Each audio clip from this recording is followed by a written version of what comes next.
नमस्कार दर्शक बंधु। आज 8 सेप्टेम्बर 2024 रविवार। आज तिथि भाद्रव शुक्ल पक्ष पंचमी। आसतु जानिबा आज मुख्य खबर गुड़िक जाना पूर्व चैनल टी सब्सक्राइब करूँ और भिडियो शेष पर्यटन देखा अनुरोध।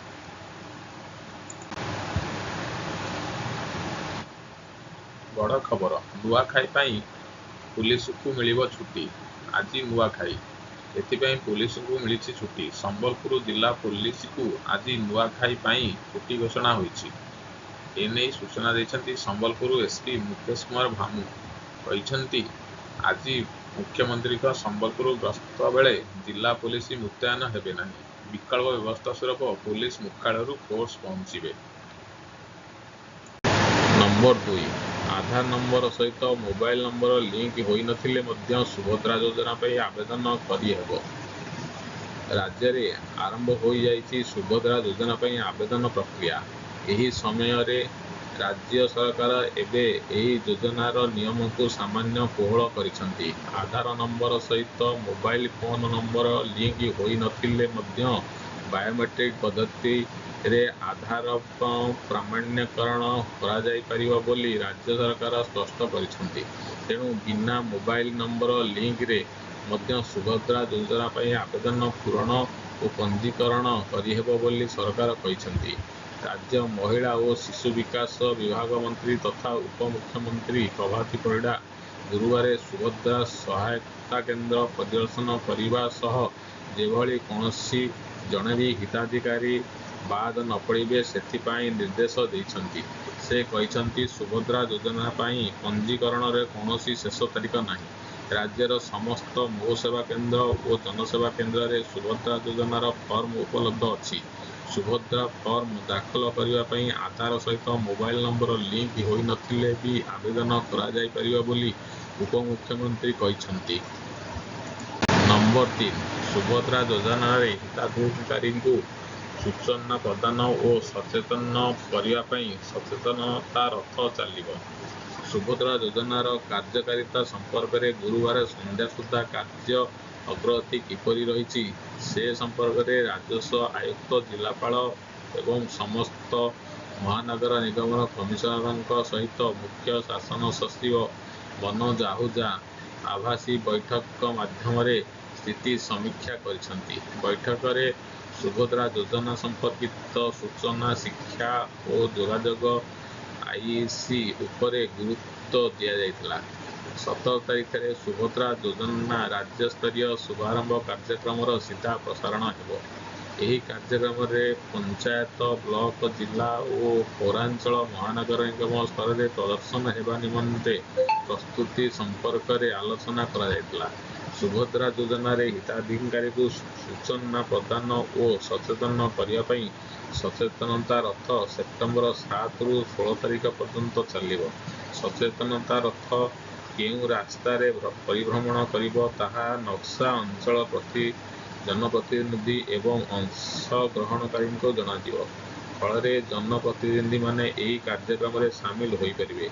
एही सचेतनता भ्यान परिक्रमा पाई ब्लॉक जिला सहित केवल भ्यान पाई जड़े जड़े नोडाल अधिकारी दायित्व में रहिबे। सबु कॉमन सर्विस सेंटर एवं मो सेवा केन्द्र रे सूचना प्रसारण पत्र उपलब्ध हेबा सहित पोस्टर बैनर आदि लगाजिबो। एथिपाई जिलापाल मानकु निश्चित करिया को निर्देश दिया जायछि। केन्द्र गुड़िक जेपरि शृंखलित भावे परिचालित हेबो, अत्याधिक जनगहली हेबो नाही सेथिप्रति दृष्टि देवाकू कुहाइछि। कौनसी ऑपरेटर माने फॉर्म दाखल पई आवेदनकारी को टंका देवाकू पड़िबो नाही। नंबर 4 वज्रपात सह वर्षा 10 जिला को येलो वार्निंग। पश्चिम केंद्रीय बंगोपसागर रे लघुचाप केन्द्रीभूत होईछि 2 दिन धरी उत्तर दिगरे गति करिवो। यार प्रभाव रे गुरुवार ठारू वर्षा परिमाण बढ़िछि। मालकानगिरी कोरापुट रायगड़ा गंजाम गजपति कलाहांडी कंधमाल और नवरंगपुर आदि जिले में प्रबल वर्षा होइथिबा बेले 10 तारीख पर्यंत वर्षा लगी रहिबो बोली आंचलिक पाणीपाग विज्ञान केन्द्र पक्षरु पूर्वानुमान कराइछि। शुक्रवार घड़घड़ी बिजुली सह प्रबल वर्षा नहीं 10 जिला मालकानगिरी କୋରାପୁଟ, ରାୟଗଡ଼ା, ଗଞ୍ଜାମ, ଗଜପତି, କଳାହାଣ୍ଡି, କନ୍ଧମାଳ, ନୂଆପଡ଼ା, ବଲାଙ୍ଗୀର ଓ ନବରଙ୍ଗପୁରକୁ ୟେଲୋ ୱାର୍ଣ୍ଣିଂ ଜାରି କରାଯାଇଛି। ଶନିବାର ବଜ୍ରପାତ ଓ ବର୍ଷା ନେଇ ବାଲେଶ୍ୱର, ଭଦ୍ରକ, ଯାଜପୁର, କେନ୍ଦ୍ରାପଡ଼ା, କଟକ, ଜଗତସିଂହପୁର, ପୁରୀ, ଖୋର୍ଦ୍ଧା, ନୟାଗଡ଼ ଏବଂ ମୟୂରଭଞ୍ଜକୁ ୟେଲୋ ୱାର୍ଣ୍ଣିଂ ଦିଆଯାଇଛି।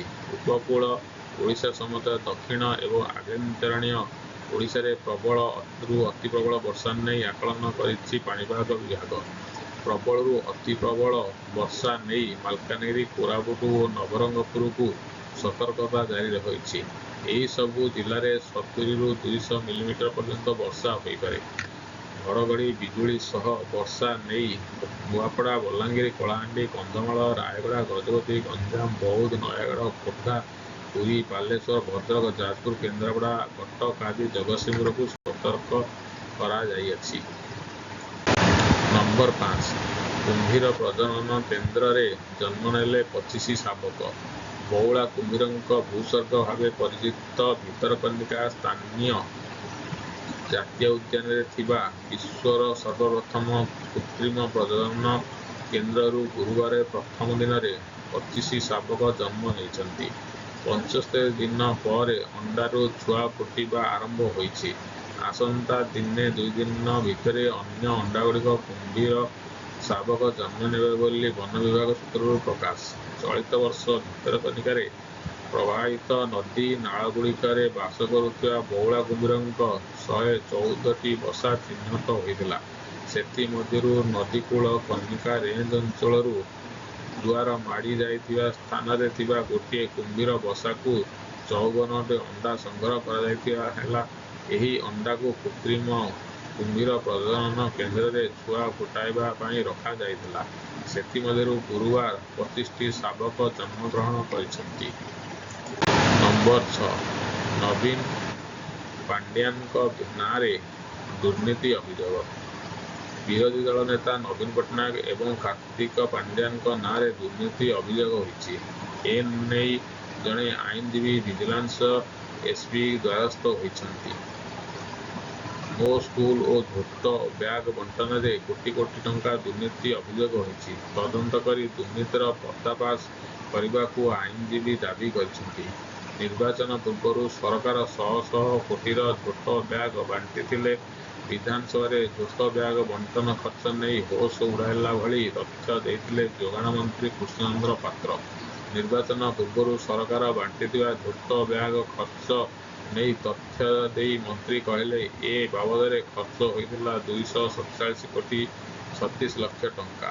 ସାଧାରଣ ନିର୍ବାଚନ ପୂର୍ବରୁ 2ଟି ବ୍ୟାଗ ସହ ପରିବାର ପିଛା 1000 ଟଙ୍କା ବଣ୍ଟାଯାଇଥିଲା। 1000 ଟଙ୍କା ବଣ୍ଟନ ଖର୍ଚ୍ଚ ହୋଇଛି ମୋଟ 959 କୋଟି 5 ଲକ୍ଷ।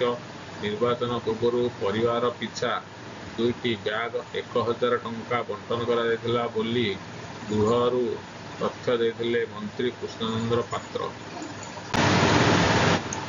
ନମ୍ବର 7. ପୁଣି ନାଲି ଆଖି ଦେଖାଇଲେ ମମତା, ଆଳୁ ପରେ ଏବେ ଅଣ୍ଡା ଓ କୁକୁଡ଼ା ଗାଡ଼ି। ପୁଣି ନାଲି ଆଖି ଦେଖାଇଲେ ପଶ୍ଚିମବଙ୍ଗ ମୁଖ୍ୟମନ୍ତ୍ରୀ ମମତା ବାନାର୍ଜୀ। ଆଳୁ ପରେ ଏବେ କୁକୁଡ଼ା ନେଇ ମମତା ବାନାର୍ଜୀ ହାକିମାତି ଦେଖିବାକୁ ମିଳିଛି। ଓଡ଼ିଶାକୁ ଆଳୁ ଯୋଗାଣ ବନ୍ଦ କରି ଯେଉଁ ଆଳୁ ସଙ୍କଟ ସୃଷ୍ଟି କରିଥିଲେ, ତାକୁ ନେଇ ଦୁଇ ରାଜ୍ୟ ମଧ୍ୟରେ ଏକ ପ୍ରକାର ଛକାପଞ୍ଝା ଚାଲିଥିଲା।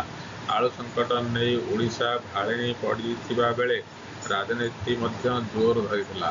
ଶାସକ ବିରୋଧୀ ମୁହାଁମୁହିଁ ହୋଇଥିବା ବେଳେ ସାଧାରଣ ଖାଉଟି ଅଡ଼ୁଆରେ ପଡ଼ିଥିଲେ। ସେହି ସଙ୍କଟ ଭିତରେ ଆଳୁ ଦର 100 ଟଙ୍କା ଛୁଇଁଥିଲା ଏବଂ ପୁଣି ଓଡ଼ିଶାରେ କୁକୁଡ଼ା ଗାଡ଼ିକୁ ନେଇ ଆରମ୍ଭ ହୋଇଛି ବିବାଦ। କୁକୁଡ଼ା ଗାଡ଼ି ଫେରାଇ ଦେଇଛନ୍ତି ପଶ୍ଚିମବଙ୍ଗ। ଓଡ଼ିଶା ପଶ୍ଚିମବଙ୍ଗ ସୀମାରେ ଅଣ୍ଡା ଓ କୁକୁଡ଼ା ଗାଡ଼ି ଫେରାଇ ଦେଇଛି ପଶ୍ଚିମବଙ୍ଗ ପୋଲିସ। ଓଡ଼ିଶାରୁ ପଶ୍ଚିମବଙ୍ଗ ଯାଉଥିଲା ଅଣ୍ଡା ଓ କୁକୁଡ଼ା ଗାଡ଼ି। ସୋନାଜାଣିଆ ଗେଟ୍ ନିକଟରେ ଫେରାଇଦେଇଛି ପଶ୍ଚିମବଙ୍ଗ ପୋଲିସ। 30ରୁ ଅଧିକ କୁକୁଡ଼ା ଗାଡ଼ି ଓଡ଼ିଶା ଫେରି ଆସିଥିବା ଦେଖିବାକୁ ମିଳିଛି। ଓଡ଼ିଶାରେ କିଛି ସ୍ଥାନରେ ବାର୍ଡ ଫ୍ଲୁ ଆତଙ୍କ ବଢ଼ିଯିବା ପରେ ପଶ୍ଚିମବଙ୍ଗ ଦେଇ ଯାଇଥିବା କୁକୁଡ଼ା ଓ ଅଣ୍ଡା ଗାଡ଼ିକୁ ଛାଡ଼ିବାକୁ ମନା କରୁଥିବା କୁହାଯାଇଛି। ଆନ୍ଧ୍ରରୁ ଆସାମ ଯାଉଥିବା ଅଣ୍ଡା ଗାଡ଼ି को बार्ड फ्लू भୟରେ पुलिस ଛାଡ଼ୁନଥିବାରୁ ଅନେକ ଗାଡ଼ି ଅଟକି ରହିଛି। ପଶ୍ଚିମବଙ୍ଗ ଦେଇ ଯାଉଥିବା ଅନେକ କୁକୁଡ଼ା ଓ ଅଣ୍ଡା ଗାଡ଼ି ସୀମାରେ ଫସି ରହିଛି। ଅନେକ ଗାଡ଼ି ପଶ୍ଚିମବଙ୍ଗ ପୋଲିସ ଫେରାଇ ଦେଇଥିବା ଦେଖିବାକୁ ମିଳିଛି। ପଶ୍ଚିମବଙ୍ଗ ଦେଇ ଯାଉଥିବା ଅନେକ କୁକୁଡ଼ା ଓ ଅଣ୍ଡା ଗାଡ଼ି ସୀମାରେ ଫସି ରହିଛି। ଅନେକ ଗାଡ଼ିକୁ ପଶ୍ଚିମବଙ୍ଗ ପୋଲିସ ଫେରାଇ ଦେଇଥିବା ଦେଖିବାକୁ ମିଳିଛି।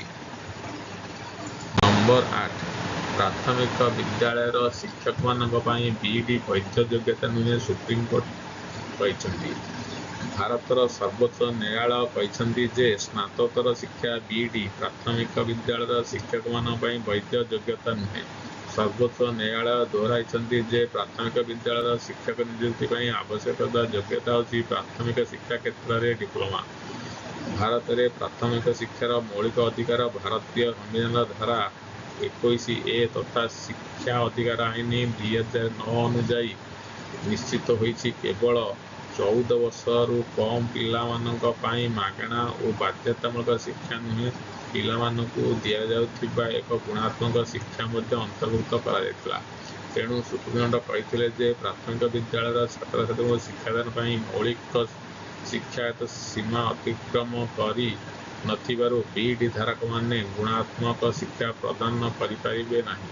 ପ୍ରକାଶ ଥାଉକି ସୁପ୍ରିମକୋର୍ଟ ନିର୍ଦ୍ଦେଶ ଦେଇଛନ୍ତି ଯେ ଏହାର ନିଷ୍ପତ୍ତି ଭବିଷ୍ୟତରେ ଲାଗୁ ହେବ ଏବଂ ଅଗଷ୍ଟ 11, 2023 ପୂର୍ବରୁ ନିଯୁକ୍ତ ବିଇଡି ଶିକ୍ଷକମାନଙ୍କୁ ସୁରକ୍ଷା ଦିଆଯିବ।